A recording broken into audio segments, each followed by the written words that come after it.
Hola, bienvenida y bienvenido a Rendimiento Evolutivo. En el episodio de hoy hablamos con Yello Corral. Yello es gerente de Macrociclo y lleva años trabajando en el ciclismo Pro Tour, trabajando en temas tan importantes e interesantes y de los que vamos a hablar hoy, como biomecánica, aerodinámica, material o preparación técnico-táctica de las contrarreloj, siempre, como él dice, con una visión 360 grados, donde cada uno de estos campos no se entiende sin su integración con los demás. Antes de empezar con la entrevista, recordaros que hace ya más de un año que publiqué La naturaleza del entrenamiento, pero si aún no lo has leído, creo que te puede cambiar muchos paradigmas y si lo has leído puedes regalarle una copia a algún amigo o amiga a quien le interese el entrenamiento deportivo y además así puedes también ayudar a la continuidad del podcast. También tenemos los cursos en ciclismoevolutivo.com donde damos lo que necesitas para aprender a entrenarte a ti mismo o a tus ciclistas. Y así vamos con la parte de Yello.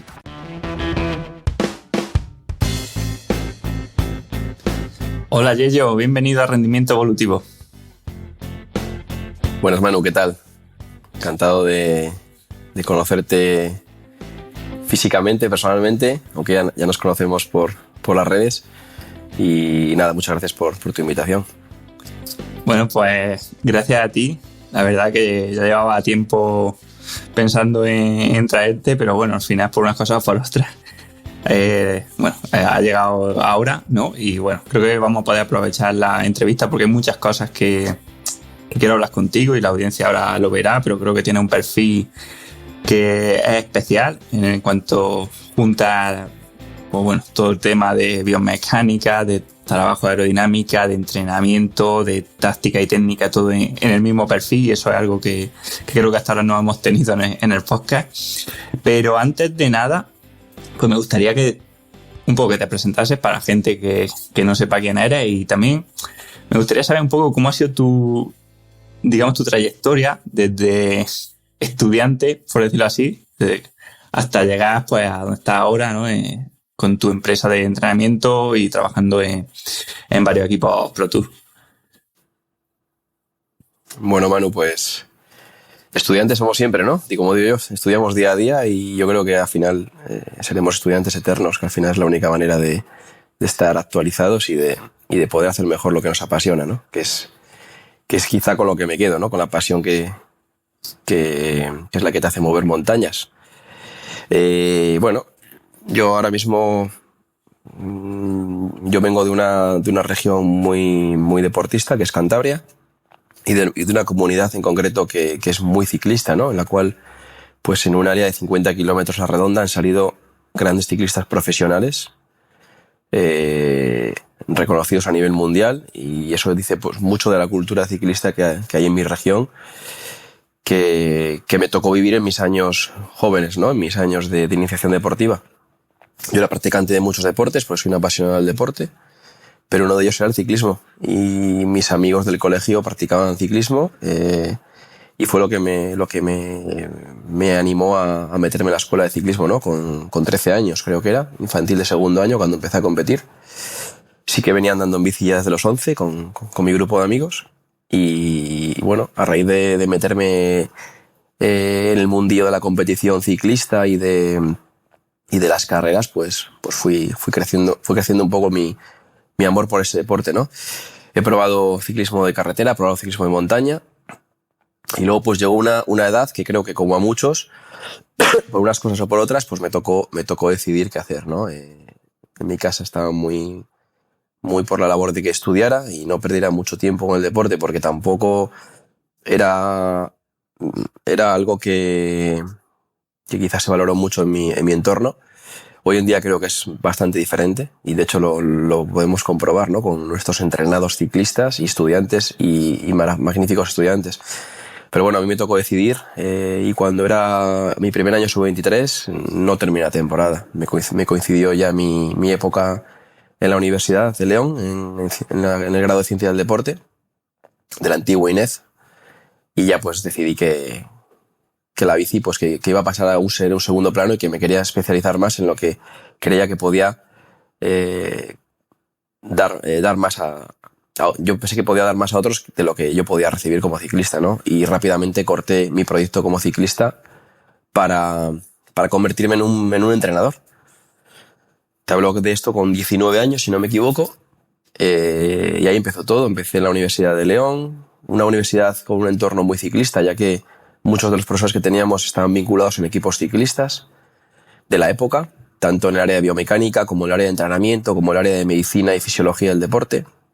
Y entonces, pues quizá tuve esa suerte de poderme rodear de grandes profesionales del momento y aún en activo, muchos de ellos.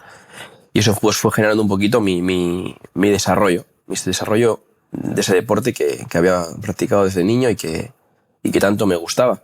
Sin acabar la carrera, recuerdo que en quinto de carrera yo ya empezaba a trabajar con ciclistas de mi zona de Cantabria, con ciclistas jóvenes, junior. Lo de entrenar cadetes en aquella época era inconcebible, porque bueno, era otro momento. Hoy en día ya los cadetes ya entrenan como auténticos profesionales, lo cual, pues bueno, no estoy muy de acuerdo, pero es la realidad que nos toca vivir. Y empecé a ayudar a ciclistas junior de mi zona, pues que querían un asesoramiento deportivo. Hablo del año 2008, 2009, una época que ya parece lejana, pero fue antes de ayer. Y bueno, la verdad que como te decía, en una zona muy ciclista y con una gran cantera, pues tuve la fortuna de esos ciclistas que yo entrenaba, pues que la verdad que consiguieron grandes resultados, ¿no? Muchos de ellos pasaron al campo profesional, estuvieron pues conmigo todo el desarrollo, desde categorías inferiores hasta profesionales. Algunos de ellos se consolidaron, otros de ellos decidieron tomar otros caminos.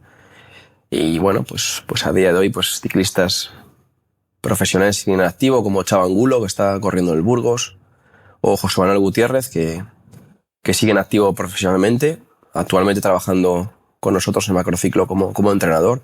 Diego Noriega, que es otro gran entrenador que trabaja con nosotros en Macrociclo, aparte de futuro nutricionista.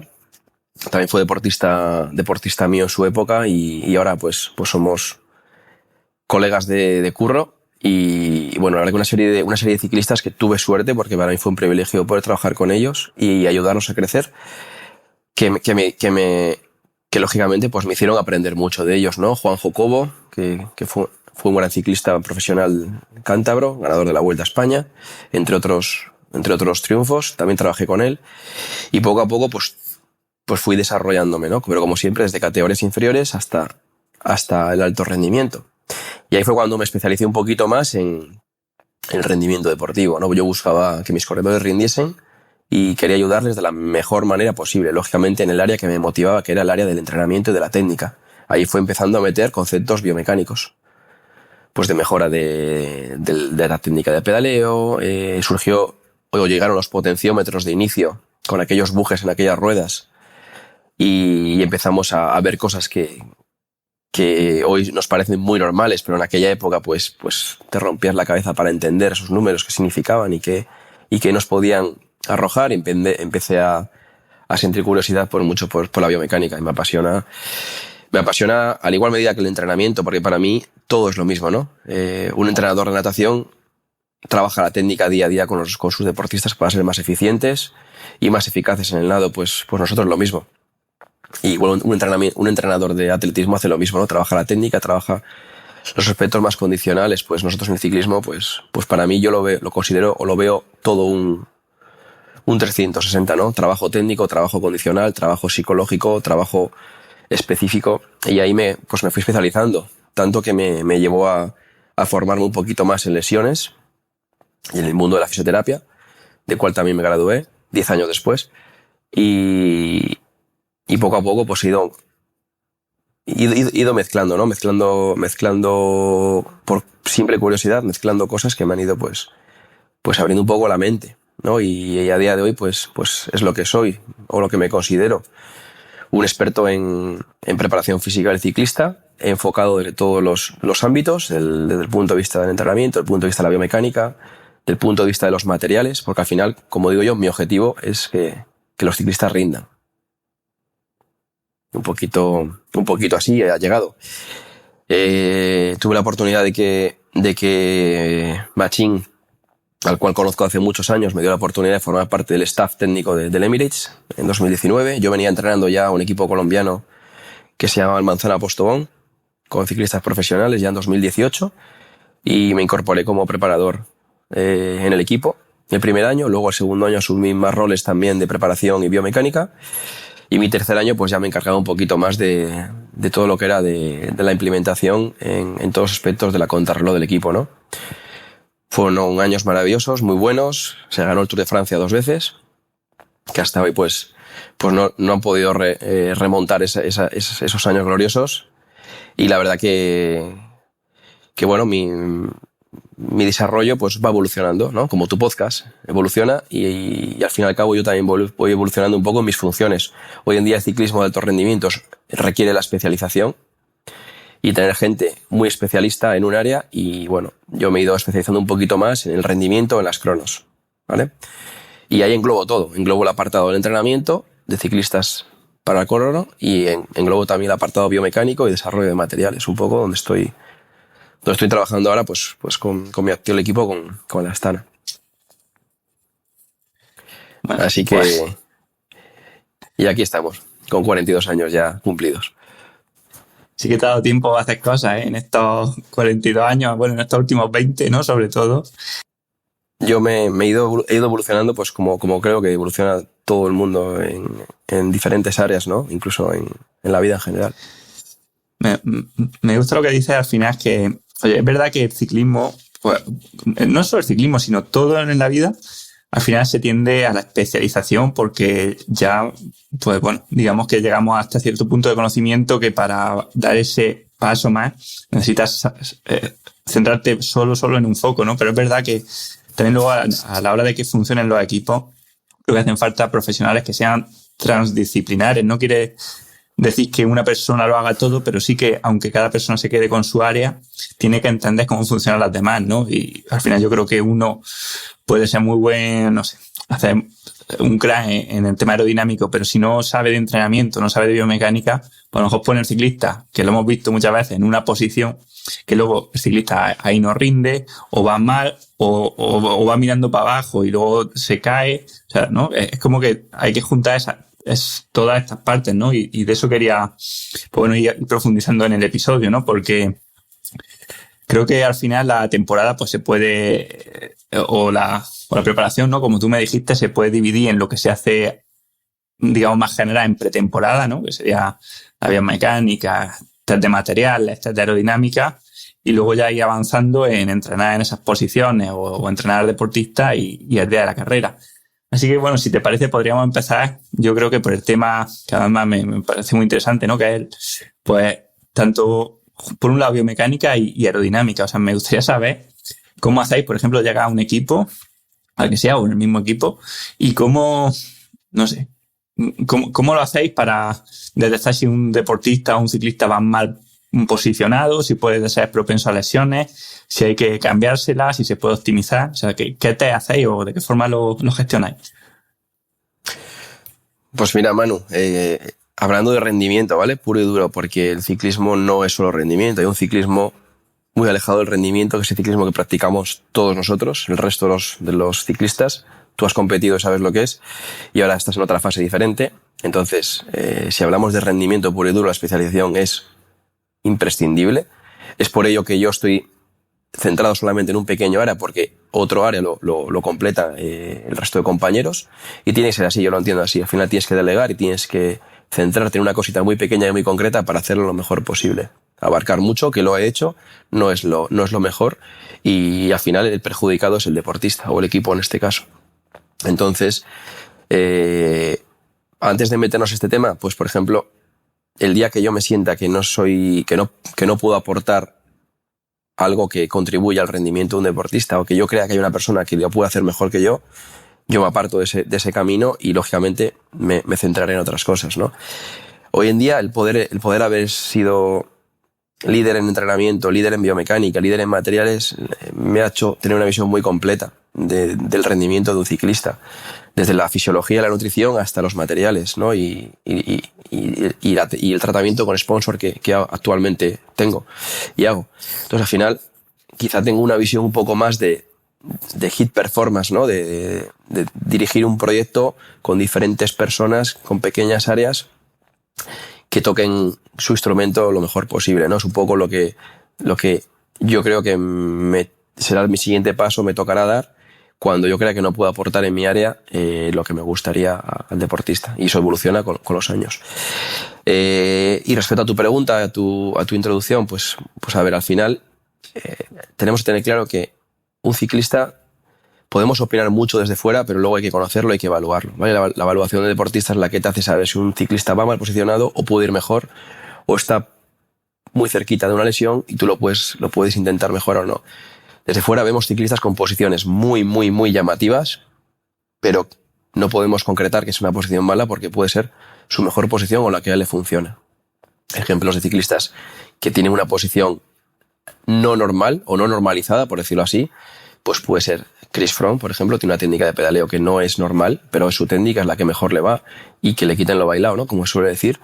Vemos ciclistas como el antiguo Marco Pantani, que pedalaba con una flexión plantar exagerada, agarrado en la parte baja del manillar. Son ciclistas que tienen posiciones atípicas o no normalizadas, en lo que la mediana de los casos que se han estudiado o la bibliografía científica ha contribuido, pero al final, si es su posición y es la que mejor le va a él, nadie puede decirte que no sea adecuada. Entonces, ¿qué es adecuado? Lo que mejor le vaya al ciclista. ¿Cómo lo trabajamos? Pues principalmente en la parte de la pretemporada, es la mejor parte para poder tocar este tipo de aspectos, ¿no? Hacer una sólida evaluación biomecánica, y ahí incluyo todo lo que es el apartado complejo del movimiento del cuerpo humano. O sea, un ciclista hay que verle pedalear, pero un ciclista hay que evaluarle fuera de la bicicleta, hay que verle caminar, hay que evaluarle en posiciones estáticas, en posiciones dinámicas, con carga, sin carga. Hay que hacerle valoraciones más allá de las propias del pedaleo, como puede ser la tensomiografía, que lo estamos aplicando mucho. Por ejemplo, ahora en mi centro, en Macrociclo, estamos trabajando con un experto en readaptación de la fuerza, que es Manu Crespo, que viene a trabajar con futbolistas de la Premier League y futbolistas de la Primera División de fútbol española, y estamos aplicando la tensiomiografía para detectar eslabones débiles de la musculatura y trabajarlo, lógicamente. Y esa parte es la que creo que es la que falta o la que no se hace tan bien en nuestro ámbito. Y es un poco lo que yo quiero potenciar y donde yo me quiero esforzar. Entonces, esa parte de la pretemporada es donde se hacen las valoraciones físicas, biológicas, biomecánicas, y a partir de ahí se empieza a estudiar, ¿eh? A nivel mecánico tenemos mucha info con los potenciómetros, mucha info del punto de partida y de la evolución para ver cómo va el proceso. Y los primeros meses de la temporada es el mes de octubre, de noviembre, de diciembre, de enero, sobre todo ciclistas que empiezan a competir a partir de marzo o abril, pues es una época buena para generar cambios y probar diferentes cosas, porque al final hay que probar. Luego en temporada es muy complicado probar. Como tú bien sabes, al final vale más no tocar o no hacer grandes cambios cuando algo ya está muy instaurado. Y por eso para mí me gusta mucho la pretemporada. Es la época de más trabajo, la época de más tiempo de estudio. Y luego sí es cierto que durante la temporada, si tú haces un buen seguimiento del ciclista, pues puedes tener también momentos para ir reajustando pequeñas cositas. Es un poco, quizá el momento más idóneo.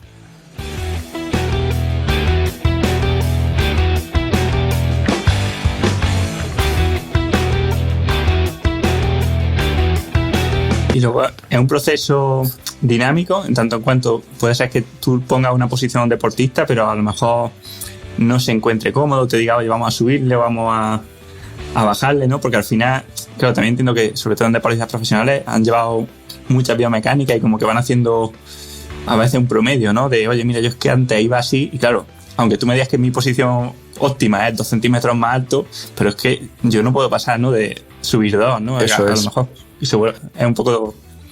Eso es, mira, yo soy partidario de la posición biomecánica indeterminada. Es decir, tú no tienes por qué ir con una posición determinada toda tu vida, porque tú evolucionas.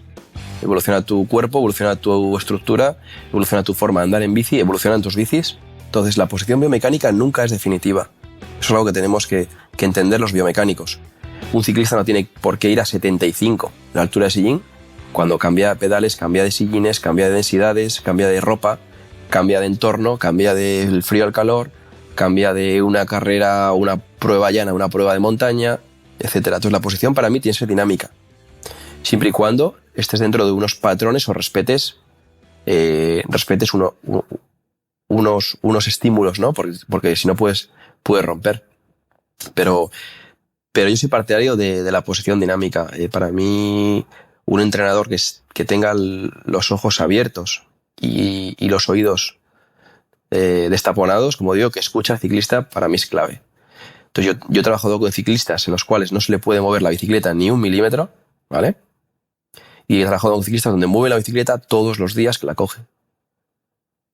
Pero desde el punto de vista, yo llego a la conclusión de que lo mejor para el ciclista es lo que a él le hace sentir bien, ¿no?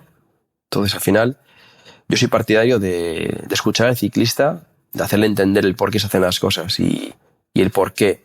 A veces no es muy bueno mover el sillín todos los días, pero sí es cierto que el ciclista hay que escucharle y que si él siente que su musculatura tiene una tensión determinada porque un día en concreto llega una carrera de trabajo X y ese día la funcionalidad de su musculatura no es la misma que ayer, pues tenga que bajar el sillín 2 milímetros. Es así. Hay equipos donde esto no se puede hacer. Está prohibido tocar las medidas de la bicicleta, no en el mío, pero sí que yo con mis mecánicos tengo acordado que pequeños cambios los hacemos, porque al final es que yo lo entiendo así. El cuerpo no es el mismo todos los días, por lo tanto, el feeling no puede ser el mismo todos los días. Sí. Hablo de pequeños cambios milimétricos, no de centímetros. Sí, ¿vale? sí, Que al final, pues lógicamente, pues el ciclista profesional o incluso el ciclista cicloturista siente cuando va bien en la bici, siente cuando no va bien en la bicicleta. Eso es así. Sí, en este mismo podcast tuvimos un invitado, ciclista abulense, que, bueno, podio en Tour y Vuelta, que lo he visto hasta salir con una llave Allen y subir o bajar un poco el sillín en mitad de carrera. Y creo que no es una cosa tan loca porque, o sea, yo una vez lo dije, creo que en un podcast, que quizás en el futuro tengamos la posibilidad de que durante la ruta puedas subir o bajar eso, algunos milímetros del sillín, porque no sé qué te parece, pero mira, yo me doy cuenta de que ahora que cambio mucho de bici, que no hago solo carretera, sino hago carretera o gravel o mountain bike, me cargo menos o me lesiono menos que cuando solo era carretera, ¿no? Porque quizás, no sé, como que el cambio de posiciones hace que la carga se reparta. No sé si esto tiene sentido. Sí, o no. rompes tu estabilidad. Al fin y al cabo te estás adaptando a diferentes situaciones que lo que te hacen es más fuerte, ¿no? ¿Por qué los deportes de equipo son los deportes donde la motricidad crece tanto? Porque al final recibes muchos estímulos muy variados. No es un deporte cíclico, no es un deporte repetitivo, no es un deporte cerrado. Al final tú recibes muchos estímulos, tienes que dar muchas soluciones a ese estímulo y lógicamente tu amplitud aumenta, ¿no? Y eso es lo que sucede cuando tú coges muchas bicis, pruebas muchos materiales. Al final tú te estás adaptando. Hace poco en un congreso, en una revista, bueno, conocida del mundo del entrenamiento, Sport Training, quizá muchos conozcáis, nos preguntaban a una serie de biomecánicos qué es lo que esperamos de la biomecánica del futuro o de las bicicletas del futuro. Yo lo que dije fue que fueran móviles, que cambiara la geometría en función de lo que tú necesites. ¿Por qué para pruebas llanas tienes que ir con la misma posición que para pruebas de montaña? Si en pruebas de montaña vas a tener que bajar puertos a gran velocidad, vas a tener que soportar las cargas de la bicicleta en los puertos en subida. ¿Por qué no puede cambiar el ángulo de asiento? ¿Por qué no puede cambiar la altura del sillín? ¿Por qué no puede cambiar el agarre de las manetas? Y es así. Y en las cronos, yo ya lo estoy haciendo. Estoy proponiendo posiciones en la bicicleta en función de la prueba a la que tenemos que competir, que luego más adelante, si quieres, hablamos de ello. Al final yo creo en la dinámica completamente. Y es que tiene sentido si lo piensas analíticamente. El hecho de poder utilizar una tija telescópica que en un terreno más inestable te permita bajar un poquito el sillín, tener una técnica de pedaleo mucho más a pistón, por llamarlo así, o poder subir un poquito el sillín y tener una técnica de pedaleo mucho más inercial, con un recobro mucho más rápido, más enérgico, que al final mejora la eficiencia de la pedalada en terrenos más resistivos, pues a mí me parece súper inteligente y soy partidario de ello. Como cuando te montas en un coche y le das a la posición del asiento 1, a la posición del asiento 2, a la posición 3 y el coche se va configurando, pues la bicicleta tendría que ser muy, muy similar. Para mí sería un gran avance. Claro, sin duda, al final en montaña se nota mucho más, pero que hay veces que, no sé, que aunque el pedaleo lo cambias porque, no sé, o pistoneas o taloneas, pero porque te hace falta, ¿no? Porque estás en una rampa muy dura, porque estás sprintando, ¿no? Eso es, No es un fallo. eso es. Eso es. Esta semana tuvimos un congreso de gravel que organizó mis colegas de Waslab y hablando de la biomecánica de las bicicletas de gravel, pues bueno, que es una biomecánica un poquito más similar o cercana a las posiciones que llevamos en bicicletas de montaña, ¿no? Con sillines un poquito más bajos, con retrocesos un poquito más largos, con manillares un poco más hacia el ciclista, más altos, más cortos. Al final, pues la posibilidad de poder mover tu posición en función del terreno, porque la bici gravel usas terreno de montaña y usas terreno de carretera, haces un mix, ¿no? Pues es muy interesante. Y el que consiga poder desarrollar las herramientas que te hacen cambiar de posiciones, pues eso, tejas telescópicas digitalizadas o con algún tipo de memoria que le das un botón y cambias el sillín o lo manejas tú desde el manillar, pues puede ser la gran revolución. Bueno, pues vamos a tocar el tema también de la aerodinámica, que me parece un poco un gran desconocido, ¿no? O sea, porque antes sí que se veían mucho estas imágenes de gente en los túneles de viento probando test de aerodinámica, pero ahora creo que se ven más en velódromos, ¿no? O en carretera. Creo que quizá tiene más sentido, ¿no? Porque el deportista al final se está esforzando bien.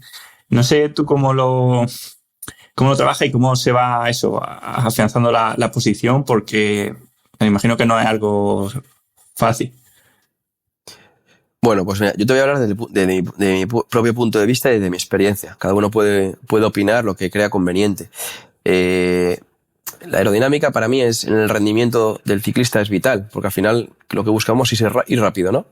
Ir rápido al final lo que generas es reducción del coste energético, tanto en etapas de montaña como en etapas de crono, ¿vale? Lo que pasa es que es cierto que en las cronos la velocidad es mayor y es donde más efecto aerodinámico se busca, ¿no?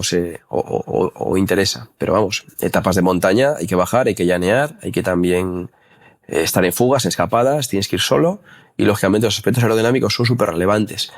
Pero ojo, que no se nos vaya mucho la cabeza porque a veces pensamos que ir rápido, o sea, que posiciones que te hacen ir rápido lo son tal, ¿vale? Muchas veces cuando medimos y cuando comprobamos y cuando testamos, sea donde sea, en velódromo, en túnel del viento o en la propia carretera, que hoy tenemos ya herramientas para hacerlo, pruebas posiciones que pensabas que eran posiciones aerodinámicas o que tú sentías que ibas más rápido y no lo son, ¿vale? No sé si me explico.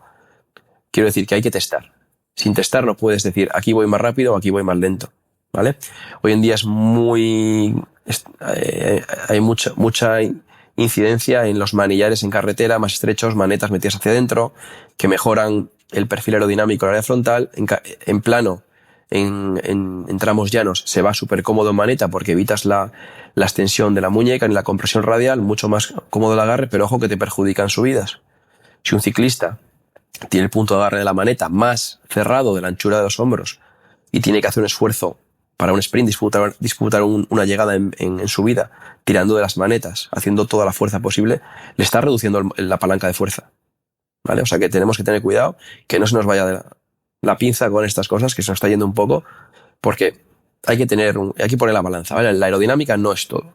Es importante, sí, pero también está el rendimiento del ciclista, ¿vale? Como digo yo, el 95% del rendimiento de un ciclista es condicional. Y el 5% es extracondicional. En ese 5% meto la aerodinámica, meto los aspectos psicológicos, ¿vale? Pero ese 90-95% de ciclista hay que respetarlo. El ciclista gana porque tiene una condición física excelente y está en un momento de forma óptimo. Si tú encima le ayudas con ayudas aerodinámicas que le van a hacer más rápido, mejor todavía. Pero vamos, que no se nos vaya de la mano, ¿eh? Referente a los lugares de test, a mí me gusta mucho ver al ciclista moverse, ¿vale? Algo que estoy estudiando en mi tesis estoy intentando determinar el umbral anaeróbico individual del deportista. Aerodinámico, perdón. El umbral aerodinámico individual del deportista. Es decir, dónde el deportista deja de ser aerodinámico o dónde el deportista pierde la estabilidad de la aerodinámica, ¿vale? Que lógicamente va asociado a la movilidad del ciclista en la bicicleta, asociado al esfuerzo que hace. A más esfuerzo, más movilidad, porque está ya demostrado y hay ya bastante literatura que lo corrobora.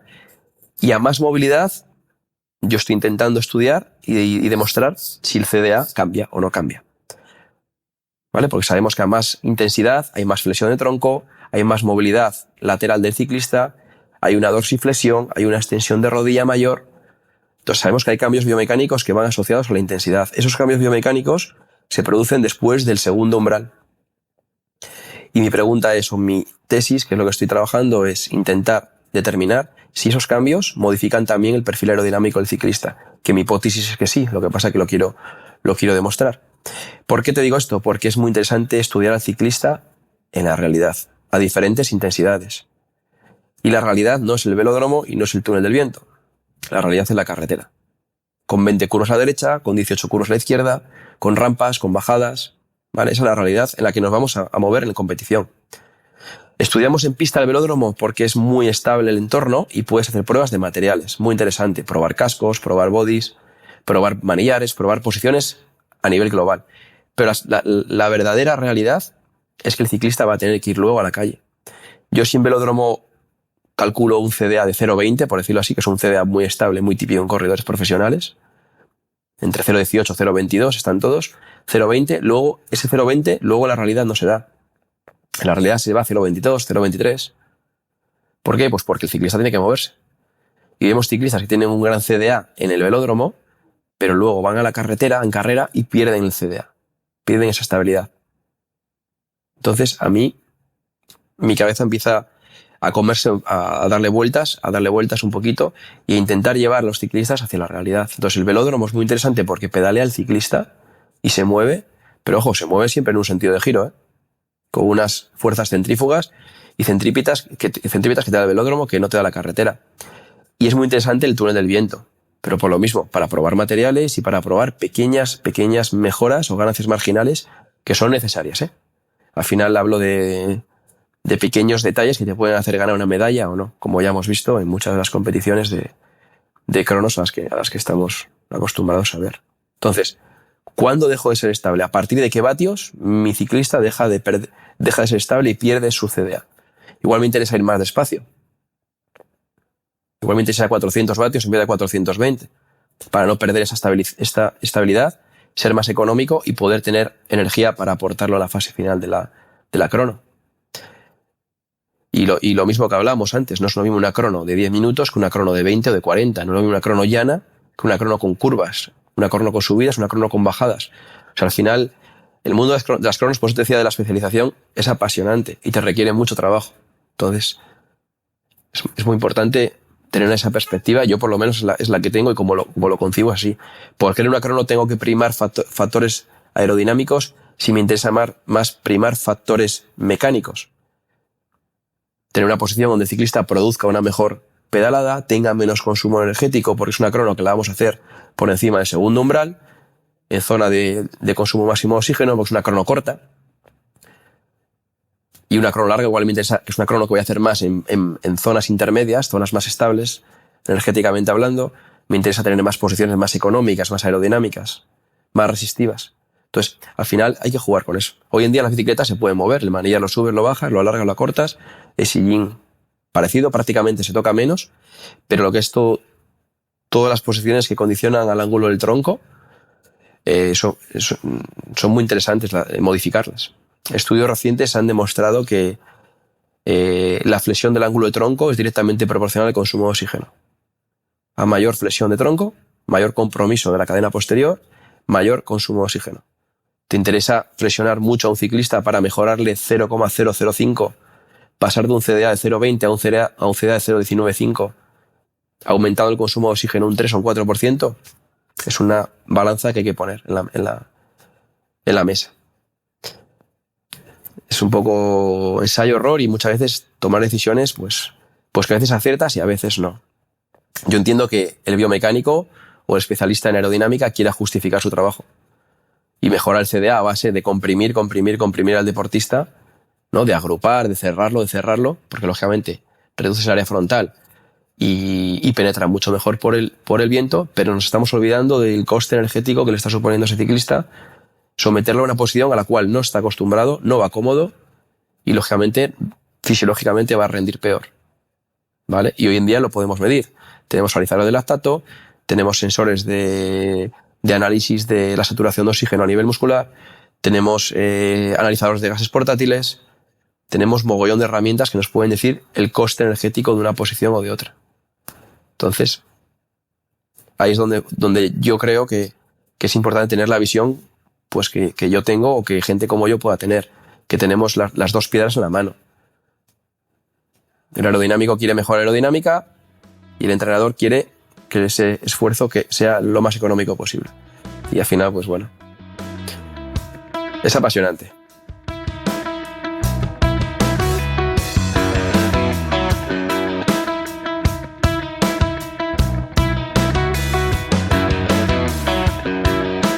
Sin duda, cuando lo decía me acordaba, digo, por ejemplo, cuando competía de ver compañeros que cuando nos daban la bici a principio de año, no, baja la potencia, baja la tope, la más larga que tenga, ¿no? Como pensando, cuanto más aerodinámico la ponga, pues más aerodinámico voy a ir. Pero claro, digo, no te das cuenta, ¿no? O lo piensas ahora, no te das cuenta que luego cuando vas apretando de verdad, lo que haces es agarrarte arriba porque no puedes hacerlo de abajo, ¿no? Y eso un poco creo que es lo que está pasando o el problema al que te refieres. Y me pregunto cómo entrenan los deportistas para adaptarse a estas posiciones, ¿no? Porque, o sea, entiendo que cogen la cabra, pero no sé si hacen algún tipo de trabajo específico para adaptarse a rendir muy bien con estas angulaciones tan agresivas de tronco. Si tienen que tener también algún tipo de precaución, porque con el tema de entrenamiento de cabra hemos visto ya algunos accidentes así entrenando por el tema de que la posición al final obliga muchas veces a no poder mirar muy bien hacia adelante, ¿no? Y no sé si ahora también estoy teniendo como algún tipo de precaución cuando el deportista entrena con la cabra, pues para evitar este peligro. A ver, Manu, si el que pierda sentido común, pues lógicamente poca credibilidad va a tener en lo que esté haciendo.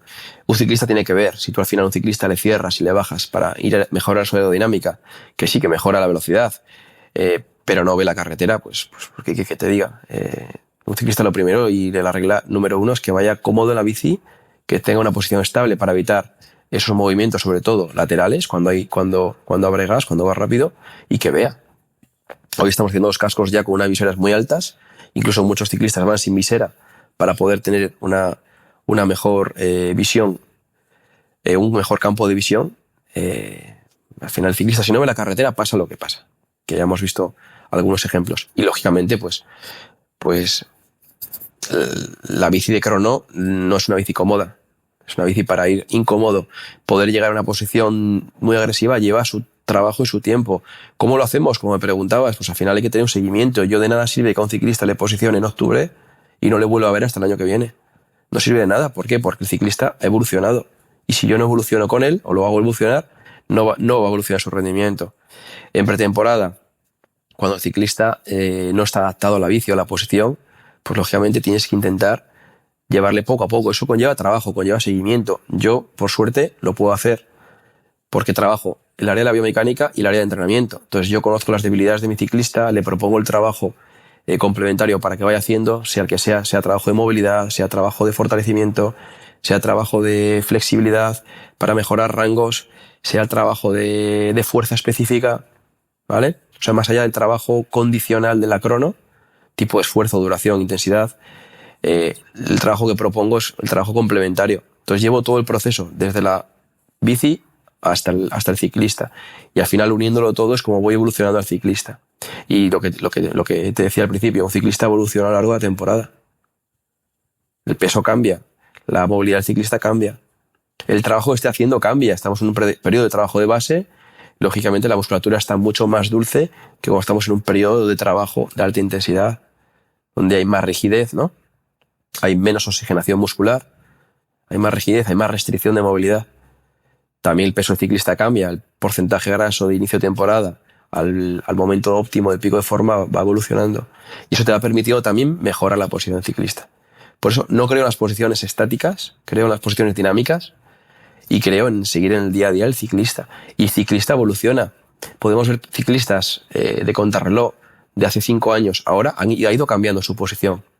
A medida que ha ido cambiando de materiales, a medida que ha ido evolucionando el trabajo en la cabra y ha ido cambiando. O sea que al final es súper importante y tiene que ser así.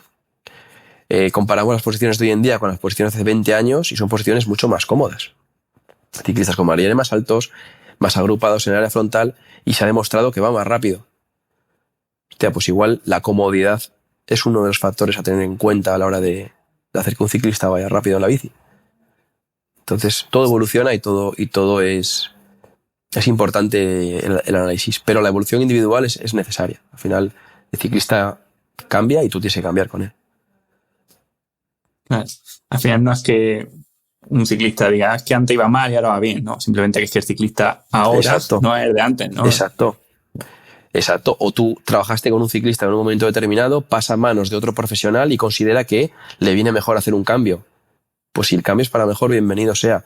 No es que el otro esté mal, pero es que lo que necesita ahora es otro cambio. O a nivel de entrenamiento, tú has trabajado con un ciclista 7 años, pasa a manos de otro preparador y detecta que tiene unas carencias, que igual necesita hacer un poquito más de trabajo interválico para mejorar pues la flexibilidad metabólica y tener una capacidad de generar intensidades altas en cortas duraciones. Pues pónselo, dáselo. El trabajo que ha hecho le ha venido bien en un momento de su vida, su biología ha cambiado, es un ciclista biológicamente diferente y tú tienes que adaptarte a él y tienes que darle otro estímulo, o a nivel nutricional, hablo de lo mismo. Entonces, ¿qué es la clave? La clave es el proceso. ¿Qué es lo interesante? ¿Qué es lo imposible? Poder tener un deportista durante un largo proyecto, un largo camino. Los ciclistas van, vienen de un equipo a otro, tú cambias de un equipo a otro y al final, pues lógicamente no puedes tener una evolución. Digo yo que como mínimo 2 años con un ciclista tienes que estar para entenderle bien y conocerle bien y saber qué necesita. Y a partir de ahí ya, con solo miraros, ya os entendéis. En todos aspectos, físicos, psicológicos, biológicos, lo que sea. Entonces, al final, el tener la posibilidad de trabajar con un ciclista mucho tiempo, pues te hace evolucionar con él. Y a mí es lo que me gusta, ¿no? Poder tener un ciclista y decir, joder, mira dónde estábamos y mira dónde estamos. Es un poquito Otro tema que me parece muy interesante es el material, ¿no? Porque al final, bueno, ya sabéis esto que dicen las marcas, ¿no? De que cada bici es un 15% más rápida que la anterior. Pero más allá de eso, sí que es interesante, ¿no? Saber cuánto se puede mejorar en una crono de, no sé, de 40 kilómetros o de de 40 minutos aproximadamente, pues, según las diferentes cosas, ¿no? Porque ya hay o sea, ahora mismo se testa todo, ¿no? O sea, se testa los calcetines hasta la pantorrilla, se testa los tirantes ¿no? El cierre del casco, la barba o no barba, ¿no? No sé si nos podrías contar de cosas así, pues más o menos, por ejemplo, ¿cuánto habéis detectado que puede mejorar? No sé, si quieres vamos viendo el material, pues si quieres empezamos por el mono, por los calcetines, por si es mono largo o mono corto, ¿cuánto puede ayudar esto? ¿De verdad ayuda? Sí. De hecho, en el alto rendimiento, donde los ciclistas son tan buenos, entrenan tan bien y tienen un nivel top, las pequeñas diferencias son las que cobran gran valor, ¿no? Antes te decía que más o menos el 90-95% del rendimiento de un ciclista es su físico. Es un deporte muy condicional, nos guste o no nos guste. El ciclismo es así. Pero ese 5 o 10% es lo que te puede hacer marcar la diferencia, ¿no? Y el material es súper relevante. Hoy en día tenemos conjuntos o equipos que tienen un material que solamente en la línea de salida ya son 30 segundos más rápidos que tú. ¿Vale? Ese mismo ciclista, Renko Evenepoel, que puede ser ahora el mejor ciclista cronomen que tenemos junto con Filippo Ganna. Coge la bicicleta que lleva ahora, coge la bicicleta de otro equipo y pierde 30 segundos. O sea, estamos hablando de que el material cobra una gran importancia. La bicicleta es importante, es cierto que los cuadros hoy en día son bastante rápidos todos. Puede haber una diferencia en CDA de un 0,5%, un 1% entre marcas, de un CDA de 0,7 a un CDA de 0,6 o 0,8 que puedan tener un cuadro u otro. Hablamos de un margen muy pequeñito. Lo más importante es la posición. Por eso se trabaja tanto sobre el ciclista, porque la posición es la que más beneficio te aporta. Pero cuando el ciclista tiene una posición muy buena y lleva una buena bici, pues hay que empezar a romperse un poquito más la cabeza con aquellos aspectos que dan gran mejora. Para mí las ruedas es media bici. Tanto hablo de neumáticos como de perfiles, de ruedas y formas. Al final te condicionan mucho el resultado, sobre todo depende de cómo pegue el viento en la crono. El casco es un elemento que hay que analizar mucho, que estamos condicionados por el sponsor que llevamos, muchos de ellos, a no ser que puedas elegir tú el casco que mejor te va, y hablo del que mejor te va porque el casco es muy individual, va acorde a la posición del ciclista, o sea que dentro de un mismo equipo puede que haya ciclistas que es el casco del equipo le vaya mejor que el casco que le puede ir a otro, o sea el casco es muy individual. Y elegir un buen casco es muy, muy, muy importante en la posición de un ciclista que ya está muy optimizado. Entonces hablo de nuestro ciclismo World Tour de alto rendimiento, ciclistas que están súper currados, súper trabajados, pues esos pequeños detalles son los que marcan las grandes diferencias. El body es otro elemento muy importante a tener en cuenta. Hoy en día se están trabajando con bodies, con tejidos, que mejoran hasta un 7 o un 8% la aerodinámica final del ciclista. Igual la especialización. Hay bodies que van mejor a un ciclista que a otro. A un ciclista le va mejor la manga corta y a otro le va mejor la manga larga. ¿Por qué? Porque la piel del ciclista en manga corta igual es más rápida que la piel de otro ciclista a esa velocidad. Y hablo de esa velocidad porque igual un body es muy rápido a 40 por hora, pero no es rápido a 50 por hora. Es decir, hay un tejido que puede ser muy rápido para una crono y no para otra. ¿Vale?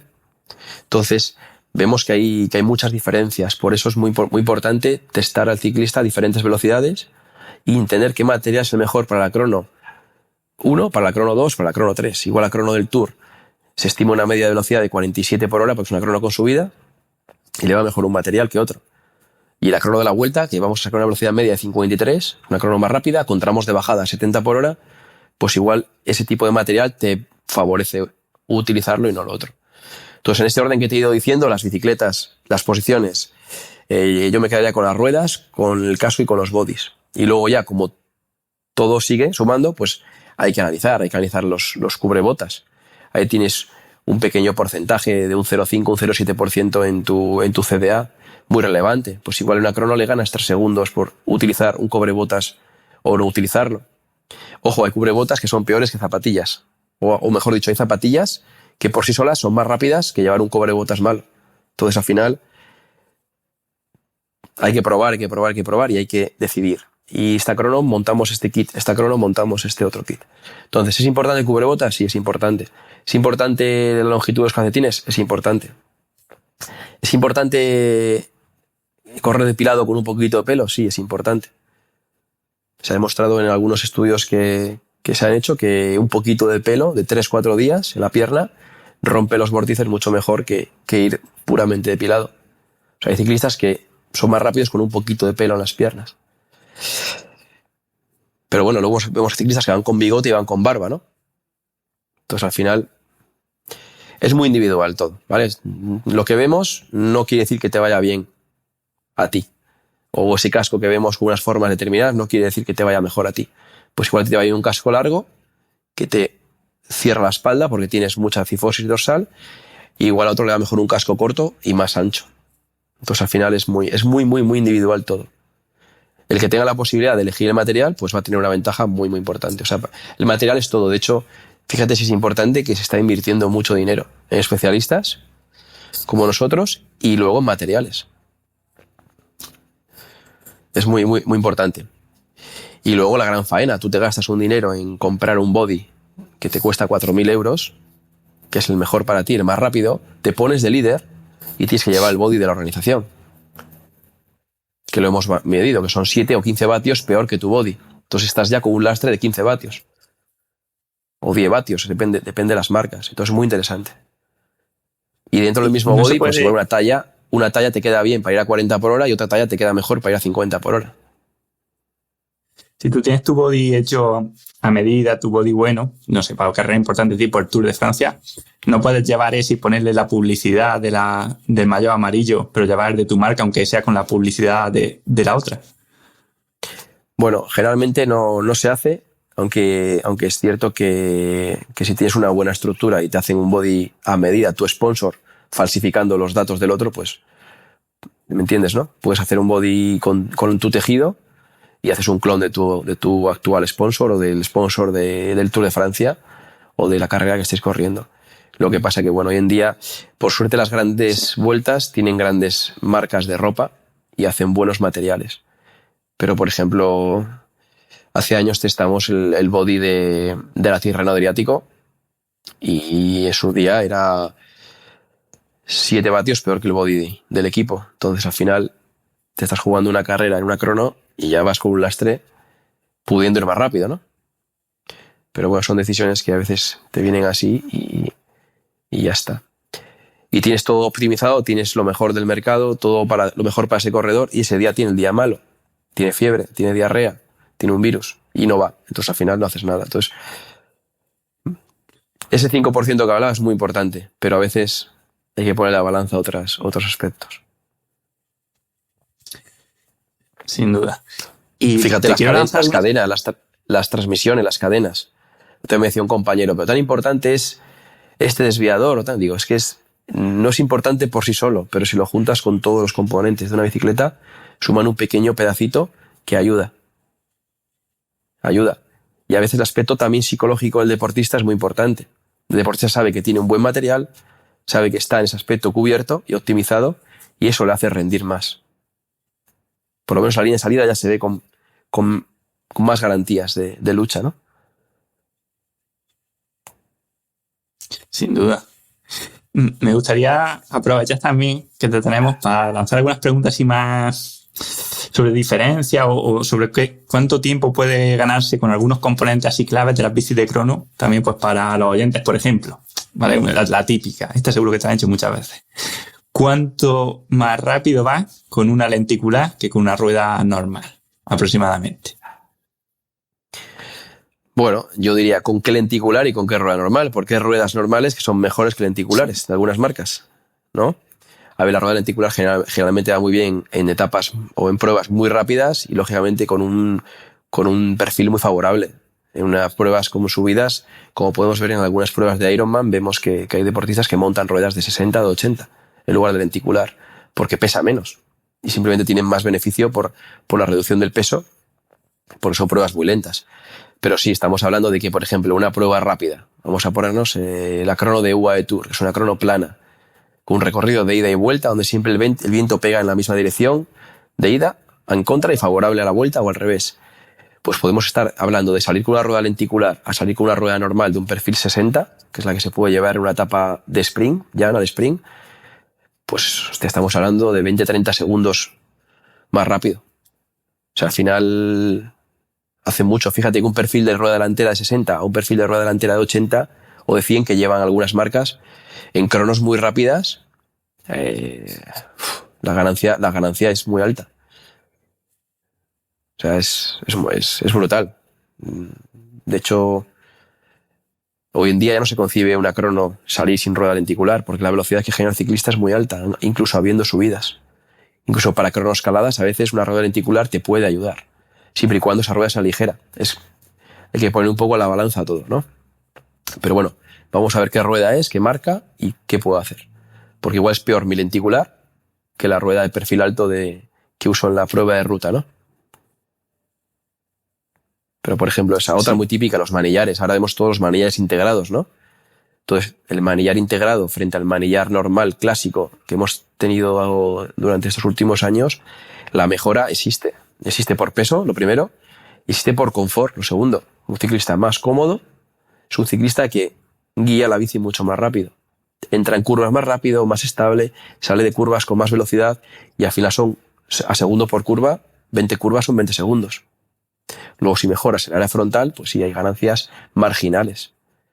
Pero donde la ganancia real es la velocidad final por la gestión del manejo de la bici, que es un poco lo que se busca. Vemos ciclistas que en el túnel del viento van muy rápido, como te decía antes, y luego en la carretera dices, es que no consigo que vaya rápido. Y ves sus vatios y dices, es que es brutal, 6 vatios kilo en 35 minutos.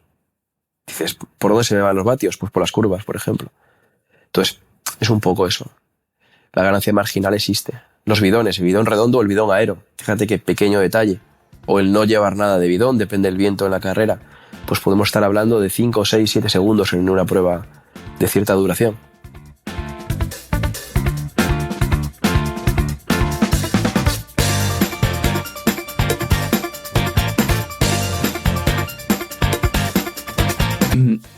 Otra pregunta. para ir más rápido en una crono, ¿vale? No voy a decir luego de agarre, aunque sí, quizá también es interesante, pero ¿qué es mejor? ¿Cubierta, tubular, tubeless, con líquido, sin líquido? Bueno, a ver, hay mucha evolución en este mundo. Pues decía que para mí el gran talón de Aquiles o el lugar donde tenemos que seguir picando piedras es las ruedas. Para mí las ruedas, a poco cambio que hagas, la mejora es brutal. De hecho, hoy en día tener una buena rueda en tu kit es casi más importante que tener un buen cuadro, ¿no? Hablamos de marcas top o marcas relevantes. Para mí las ruedas es fundamental. Y hablo de rueda como llanta cubierta, todo el conjunto. Hasta ahora lo más rápido es el tubeless. Es el tubeless. ¿Pero por qué? Si hablamos solamente de lo que es el conjunto tubeless en sí, sin el ciclista encima y sin la conducción, porque la conducción hace mucho, vemos que con el tubeless el rolling resistance, ¿no? La resistencia a la rodadura es menor, por lo tanto te hace tener menos adherencia. ¿Esto qué te permite? El tubeless te permite ir con menor presión, y menor presión es más confort en la bici. Más confort es más agresividad, y más agresividad al final es ese segundo que hablamos por curva. Entonces al final la posibilidad de ir con tubeless en una crono muy técnica, con mucha curva, pues te hace ir más rápido. Una crono recta y rápida, igual entre tubeless y tubular hay muy poca diferencia. Según las marcas podemos encontrar 2 vatios por rueda de diferencia entre tubular y tubeless. Ahora, según otras marcas podemos encontrar hasta 15 vatios, ¿vale? O 20, 10 en cada rueda. Entonces, hoy en día la evolución hacia el tubeless ha sido positiva, es más rápido que el tubular en líneas generales, que como ya te digo, hay tubulares más rápidos que tubeless porque hay marcas mejores que otras, pero por resumirlo así un poco para ti, el tubeless es más rápido. Y sin líquido, lógicamente, más rápido que con líquido, porque la resistencia a la rodadura de líquido, pues lógicamente lastra, ¿no? Aunque es cierto que hay líquidos y líquidos, y hay cámaras y cámaras. Está la cámara de látex, la cámara plástica, las cámaras convencionales. Todo es un poquito en función de lo que la carrera necesite. Hay pruebas con un tipo de asfalto determinado que igual a mejor la bici con más presión. Y más presión es mejor el tubular. O el tubeless con cámara. Porque puedes meter un poquito más de presión que con líquido. Y te interesa tener ese kit. Al final son decisiones que tomamos, o que hay que tomar, que es parte de los test que hemos hecho. Y todo apunta a que el tubeless va más rápido. Y ojo, los test que hacemos a veces se hacen en laboratorios con máquinas que no son la realidad. Máquinas que hacen girar la rueda a una determinada carga y analizan la resistencia de ese compuesto al avance. Pero luego la realidad, no, el asfalto no es así. Y para mí, súper importante las presiones. ¿Qué presión es la presión que te hace ir más rápido? Sin perder confort en la bici, velocidad y adherencia. Entonces, se ha estudiado que más presión generalmente es mejor, ¿no? Menor rozamiento. Pero ojo con presiones altas que deforman la rueda y el perfil aerodinámico ya no es el mismo. Entonces al final es dar el punto óptimo entre el peso del ciclista, la técnica del ciclista, porque la conducción hace mucho, la tipología de la rueda, el asfalto por el que vas a rodar, la carretera, si es recta o es curva, si sube o baja, el calor, el frío. Son muchos factores que hay que tener en cuenta. Pero bueno, te resumo tu pregunta. Tubeless es más rápido que tubular. Bueno, pues ya aprovecho y te la completo, ¿no? Porque has dicho de las presiones, que es interesante porque yo cuando era juvenil, me acuerdo que le metíamos 12 kilos a llantas de 21 de ancho, o sea, ruedas de 21.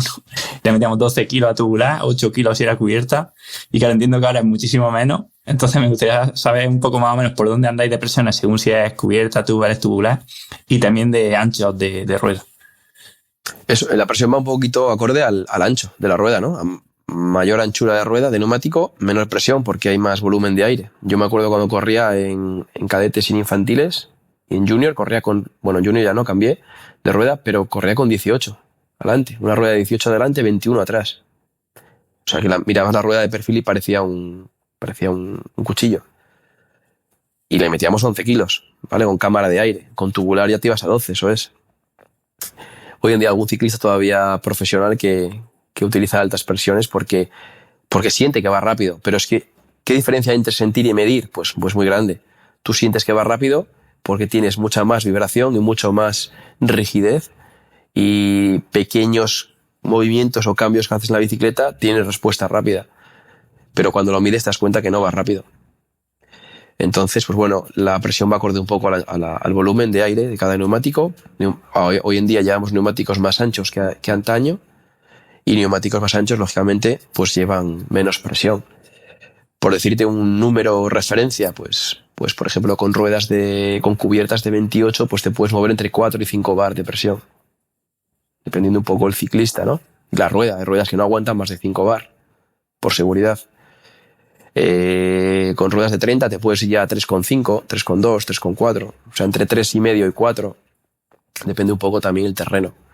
Igual un terreno abrupto como una clásica del norte, pues te interesa con un poquito menos de presión, con más volumen de rueda, para no destalonar y tener un poquito más de confort, ¿no?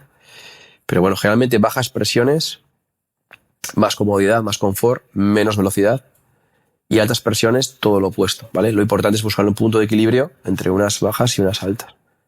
Pero más o menos estamos moviendo con esas presiones, entre 4 y 5. Nos estamos moviendo. Y ya te digo, hay ciclistas que por su feeling y por su preferencia prefieren ir con presiones un poco más altas, que en mi opinión se están equivocando. Los ciclistas tienden a ir un poquito con presiones más altas porque vienen de esa evolución. Quizá los ciclistas más jóvenes o que se están ya encontrando con estas tecnologías y con estos nuevos materiales ya están un poquito más educados.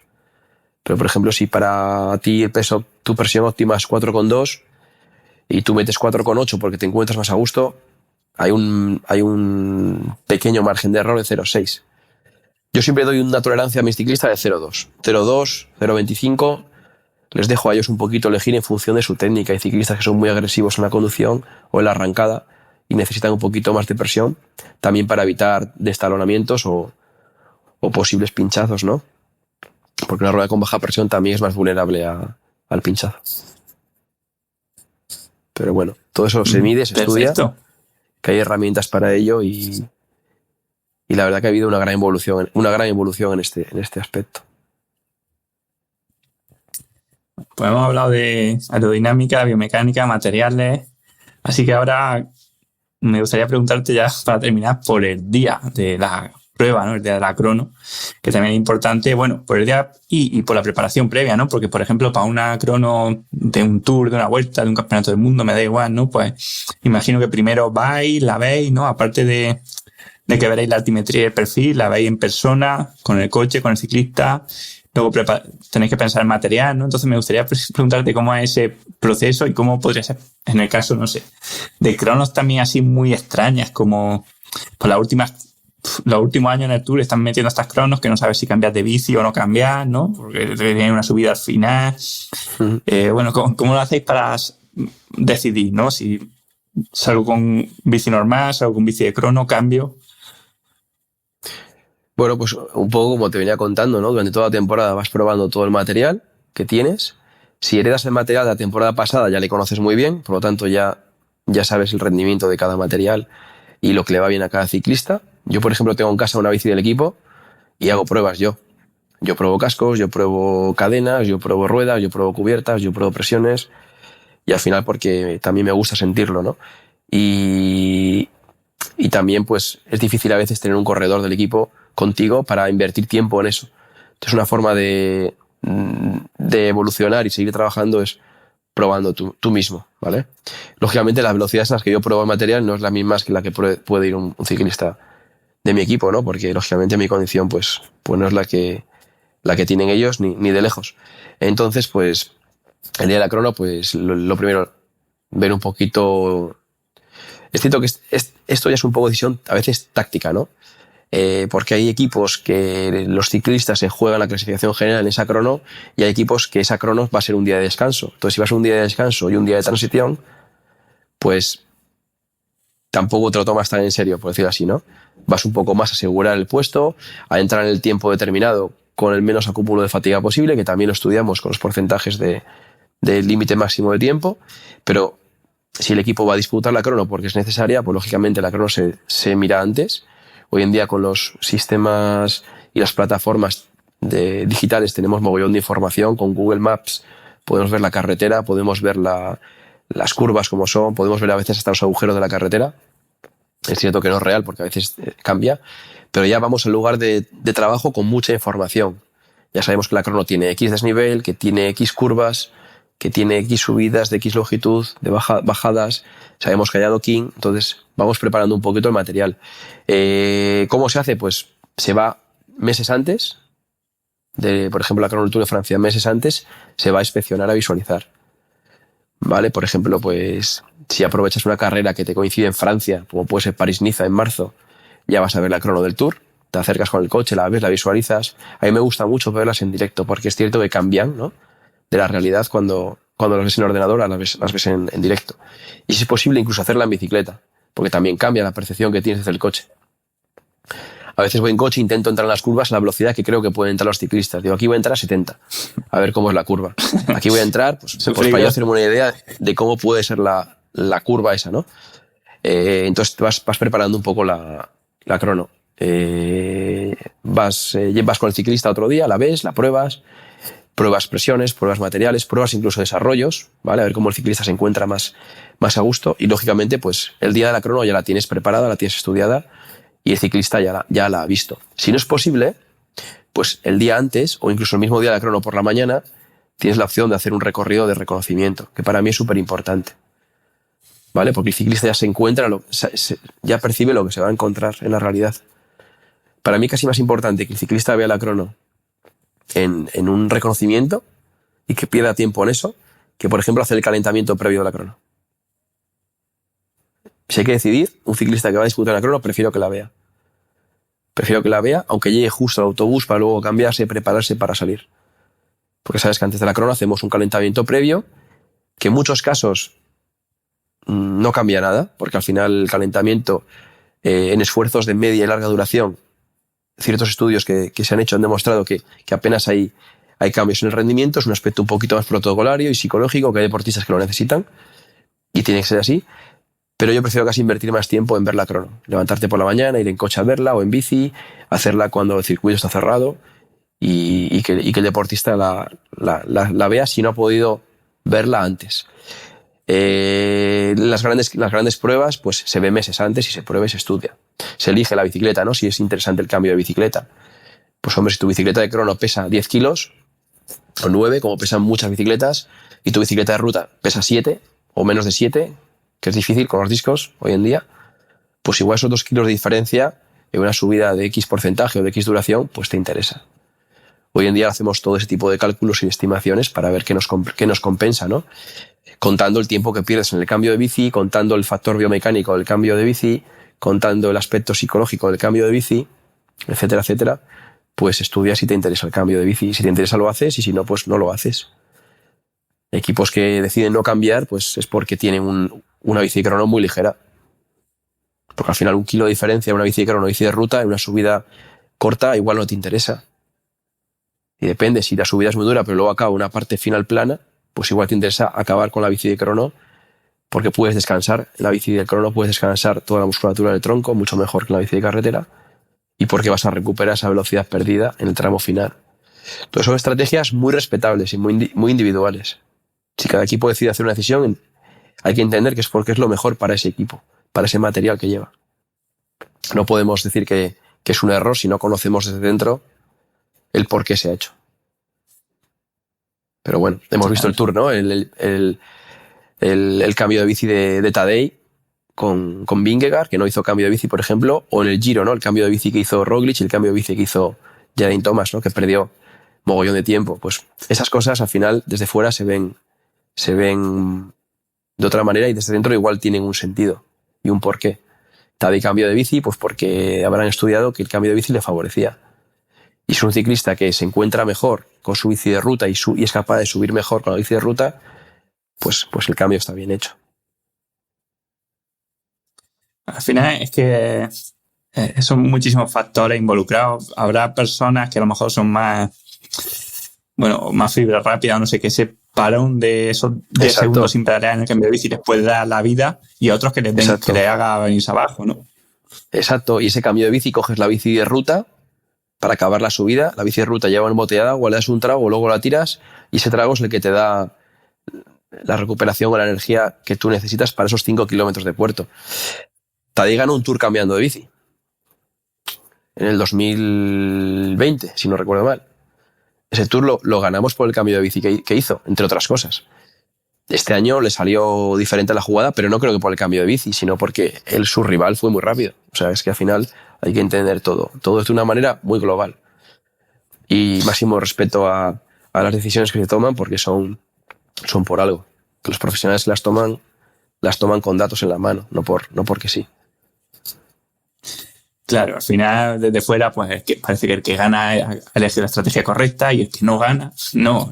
Y claro, te está saltando pues todo lo demás. Y de hecho tampoco es que hayan sido victorias, ni la de Roglic ni la de Vingegaard no fueron victorias por 5 segundos. Exacto.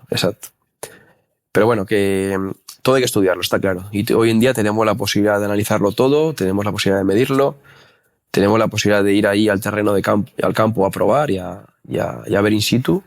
Y la verdad que... Por eso te decía que la especialización hoy en día es necesaria, porque es que no te da tiempo a todo. No te da tiempo a abarcar todo. Tienes que intentar tener una cosa y intentar sacar el máximo rendimiento de eso que haces.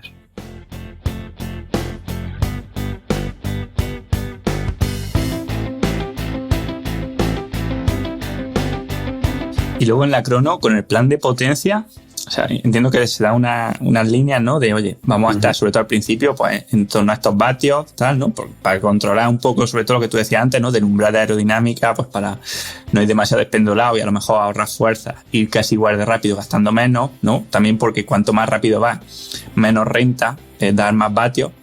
Pero no sé si esto lo lleváis ya hasta el extremo de toda la crono o dices, por ejemplo, en la primera mitad de la crono, mantener estos vatios, tal, pero luego ya al final, a lo que pueda, olvídate, no miréis a tope o hasta el final, no sé cómo lo gestionáis.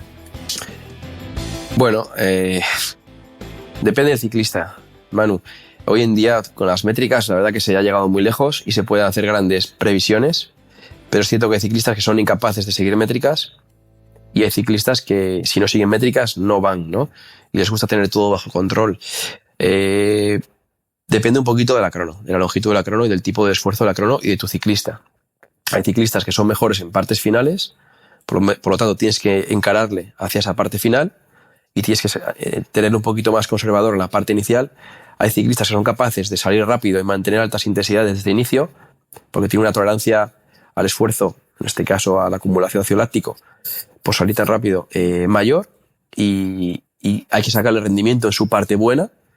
Y la otra, pues vamos a ver hasta dónde llega, vamos a intentar tirar de él. Pero bueno, hoy en día va todo medido. Conocemos la potencia crítica del deportista, sabemos el tiempo estimado que puede hacer esa potencia crítica, sabemos el tiempo estimado que puede hacer en una subida en el kilómetro 2. La forma de gestión es muy variable. A mí me gusta tener una referencia de potencia crítica para la prueba. Ojo, para la prueba, porque cada prueba es diferente, pues en función de la duración. Intentar hacerle al deportista entender la media de potencia estimada para él. Vamos a estimar que puedes hacer esta media de potencia para que lo vea, lógicamente, tenga una referencia de que a nivel condicional está haciendo el esfuerzo que se le pide o que está yendo mejor del esfuerzo que se le pide, que también es un elemento motivador. Desmotivador cuando sucede lo contrario, por cierto. Pero intentamos que el ciclista tenga pues un poquito de pautas, ¿no? Porque al final es que tiene que ser así. Tenemos una herramienta muy potente que es el Big Data, vamos a utilizarlo. Pero no vamos a condicionarnos ni a volvernos locos. ¿Por qué? Porque el ciclista también se conoce. Sabe que quizá no tiene que ir todo el día mirando los números, tiene también que sentir un poco y escucharse. O sea que al final, para mí el éxito es, como te decía antes, las dos cosas y juntarlas en la balanza, intentar utilizar todo un poquito. Métricas de referencia, velocidades de referencia, posiciones de referencia. Aquí vamos a ir en esta posición, aquí vamos a ir en el manillar para recuperar un poquito, aquí en esta bajada vamos a no pedalear, aquí vas a beber agua, aquí esta curva vas a entrar por aquí para salir por allá. Son muchos factores de gestión del esfuerzo del deportista. Hay ciclistas que les encanta el feedback directo y constante, hay ciclistas que no les gusta el feedback directo, les gusta más ser creativos, crear más. Hay ciclistas que les gusta, como te decía antes, salir sin presión e ir a ver qué pasa. Y yo, por ejemplo, con Nibali era un ciclista que a mí me ha sorprendido. Un ciclista con un CDA increíble, que le ves en la bicicleta y parecía que le ves y dices, si va parado, o va parado, pero luego te saca unos números en cronos tremendos, que entra en las curvas y aprovecha toda la energía, sale con velocidad. Un ciclista que con 2 pautas que le des entiende la crono y gestiona sus esfuerzos, y luego ves los datos y dices, pero si ha hecho lo que queríamos, sin decírselo. O sea, hay ciclistas que tienen dentro, pues eso. Y hay ciclistas que les gusta salir con todo mucho más parametrizado. Como por ejemplo David de la Cruz, que es un ciclista muy metódico y le gusta tener todo planificado. La posición, el desarrollo, la nutrición previa, los vatios que tiene que hacer en cada tramo. Y si no se lo das, pues no rinde. Entonces tú tienes que estar ahí para darle al ciclista lo que él necesita. Y es una habilidad que también hay que trabajarla, hay que desarrollarla. Porque a veces los entrenadores nos volvemos un poco tarumbas y nos robotizamos a ciclistas que no lo necesitan. Y estamos induciendo un error. Entonces, esas habilidades blandas, esa mano izquierda que tenemos que tener, a veces es innata. Y hay que tenerla. Tienes que saber con quién tienes que estar técnico y con quién tienes que ser más empírico, ¿no? Y menos científico. Entonces, al final, pues eso es parte del arte, ¿no? Del entrenamiento, al fin y al cabo. Pero bueno, hoy en día ya te digo que desde el coche se puede medir todo, se puede ver todo. Tenemos aplicaciones en tiempo real que te dan la información de lo que está haciendo el ciclista. Sabes si va en números, sabes si va en velocidad, sabes si va en cadencia. Entonces, al final, pues le puedes ayudar. Pero bueno. Se pueden hacer las dos cosas. O sea, me acuerdo la crono que ganó el primer Tour de Pogačar, que se habló mucho, ¿no? De que en los últimos 4 kilómetros fue sin potenciómetro. Pero bueno, seguro que los llevó hasta dejar la cabra y seguro que fue a sus vatios. Pero bueno, ya aprovechando que había sacado también lo de Nibali, pues ya me gustaría terminar preguntándote por él, porque bueno, ahí ganó esa crono que fue impresionante y luego al año siguiente ganó la crono llana. O sea, ¿no? Era la etapa 5 a la 6 y llegó y ganó la crono llana a todos los especialistas, ¿no? O sea, ¿cómo fue trabajar con él? ¿Qué te sorprendió o no te sorprendió? ¿De Vincenzo? ¿De Nibali? No, de Pogačar. De Tadej. Bueno, a ver, acuérdate lo que te he dicho. El 90% del resultado, el 95% es condicional. Si un ciclista tiene piernas, va a ir rápido. O sea, los méritos se quedan solos al ciclista.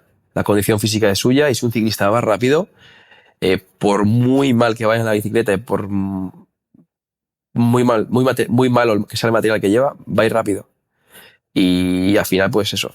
Esa crono que hablas del Tour, Tadej llevaba potenciómetro en la cabra.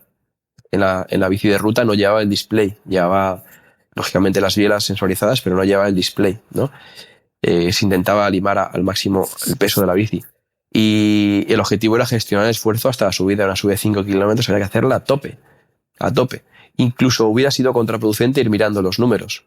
No para él, que en su caso iba más allá de lo que se predijo y se planificó en tiempo, pero sí que era importante gestionar el esfuerzo previo. Y ahí es donde en la bici de crono llevaba el potenciómetro, el SRM que llevamos en ese año, incrustado en el manillar, que no se veía. Entonces, al final, ahí sí que fue útil. Pero es eso, al final tienes que intentar entender qué te queda de prueba, 5 kilómetros. ¿Cuánto voy a hacer en esta subida de 5 kilómetros? 13 minutos, 14 minutos, 17 minutos. Venga, vamos a por estos 2 kilómetros finales. Sabes que tienes que darlo todo. Al final, hay un momento donde los datos no cobran sentido, ¿no? Porque al final hay que intentar utilizar otros factores que te hagan rendir, que son más estimulantes que unos simples datos. Entonces, depende un poquito el ciclista, pero vamos, el éxito siempre queda solo al ciclista y acuérdate que la condición física en nuestro deporte es vital. Si tienes piernas, puedes ganar a los especialistas. El último día de un Tour, cuando hay 3 semanas de competición y con fatiga alta, y se ven cosas impresionantes. Lo hemos visto con Contador, que es un ciclista con muy poco peso, que hacía unas cronos impresionantes. ¿Por qué? Pues porque tenía la condición para hacerlas. Y luego encima tienen buenos CDAs, porque son ciclistas pequeñitos, delgaditos, que penetran muy bien por el aire. Entonces, con CDAs bajos y con piernas, pues es capaz de plantarle cara a los mejores especialistas. Sí, no te decía que en las cronos finales de las grandes vueltas siempre están entre los 10 primeros los hombres de la general, que son los que tienen piernas para estar ahí. 100%. Bueno, pues al final ha sido una entrevista súper interesante. Nos hemos alargado, pero yo creo que merecía la pena y creo que hay aquí para que hagamos otro episodio. Así que bueno, yo le digo a los oyentes, si quieren que yo vuelva, pues que lo pongan mucho, que se lo pongan por redes sociales para que vuelva pronto al podcast. Pero bueno, yo nada, agradecerte este rato de conversación y bueno, desearte suerte y nada, y muchas gracias por haber venido al podcast. Nada, Manu, gracias a ti por divulgar y por difundir tu podcast, que la verdad que llevas años currándotelo y con temáticas muy interesantes y una visión con la cual me identifico mucho, ¿no? Muy 360 grados, con muchas perspectivas. Y nada, para mí un placer poder contarte alguna cosilla que pueda resultar curiosa al menos, ¿no? Siempre y cuando, pues como he dicho antes, desde mi punto de vista, desde mi forma de entender lo que hago y con la experiencia, que sea poca o mucha, pues he podido tener hasta hoy. Así que nada, gracias, y yo invítame otra vez, que por aquí echamos otro café si quieres. Pues te tomo la palabra. Un abrazo.